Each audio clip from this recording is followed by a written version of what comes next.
আকস্মিক যে বন্যা পরিস্থিতি এখন বিরাজ করছে সেই নিরিখে মন্ত্রণালয় ইতিমধ্যে আপনাদেরকে বিস্তারিত জানিয়েছে। আমি এইমাত্র উপদেষ্টা পরিষদের সভা থেকে আসছি। সেখানে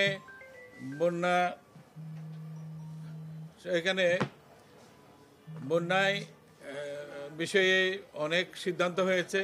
যত দ্রুত সম্ভব প্রথম হচ্ছে মানুষের জীবন বাঁচানো, তারপর এখনকার যে পরিস্থিতি সেখানে প্রধান হচ্ছে এই মানুষের জীবন রক্ষা করা সর্বোচ্চ চেষ্টা। সেখানে সেনাবাহিনী, নৌবাহিনী, কোস্টগার্ড এবং অন্য সকল স্বেচ্ছাসেবী সংগঠন যেগুলি দুর্যোগ পরিস্থিতিতে ত্রাণ মন্ত্রণালয়ের সাথে কাজ করে, ডিজাস্টার ম্যানেজমেন্টে কাজ করে, তাদের সবাইকে নিয়োজিত করা হয়েছে।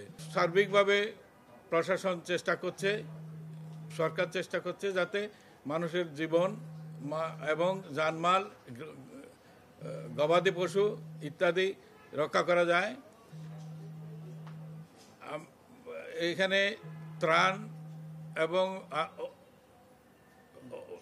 কাইন্ড এবং ক্যাশ সকল বিষয়ে সর্বাত্মক প্রস্তুতি আছে। উপদ্রুত অঞ্চলে নিয়োজিত করা হয়েছে। এটা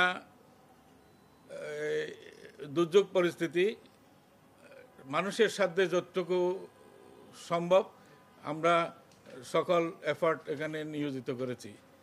তো আশা করছি যে আবহাওয়াজনিত বিষয়ে যদি বন্যা পরিস্থিতি, বৃষ্টির ইয়েটা কমে থাকে, তাহলে দ্রুত পানি নামলে তখন আমরা পুনর্বাসন কর্মসূচি শুরু করব।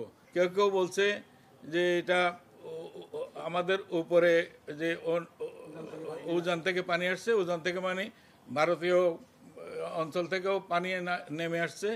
এটা বন্যা যেরকম প্রাকৃতিকভাবে হয় সেটা দ্রুতই হয়েছে, কারণ পরিস্থিতি যেরকম আমরা পেয়েছি গতকালকে সকাল থেকে কিংবা গতকাল বিকাল থেকে দ্রুত পানি এমনভাবে বেড়ে আসছে যে অনেক উপদ্রুত এলাকায় যাওয়া যাচ্ছে না, গাড়িতেও যাওয়া যাচ্ছে না এবং অন্য কোনো মিন্সে যাওয়া যাচ্ছে না।